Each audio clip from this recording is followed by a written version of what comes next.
Ndugu wawili wameshikiliwa kwa mauaji ya rapa wa Afrika Kusini, Kenan Forbes, maarufu kama AKA, baada ya kurejeshwa kutoka nchi jirani ya Eswatini. Hatimaye Siyabong na Malusi Ndimande wamerudishwa baada ya kushindikana kwa jaribio la muda mrefu la kisheria la kurejeshwa nchini Afrika Kusini. AKA, ambaye ni msanii wa muziki, aliyeuawa nje ya mgahawa katika jiji la Durban mwaka 2023 pamoja na rafiki yake wa karibu, mpishi maarufu aitwaye Tebelo Tibbs Motsoane. Afrika Kusini ni moja ya nchi yenye viwango vya juu zaidi vya mauaji duniani.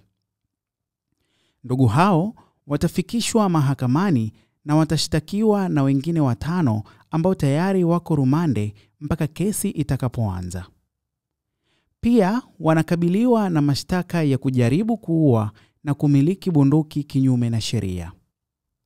Kabla ya mauaji kutokea, AKA alikuwa jijini Durban kutumbuiza wakati wa sherehe ya siku yake ya kuzaliwa.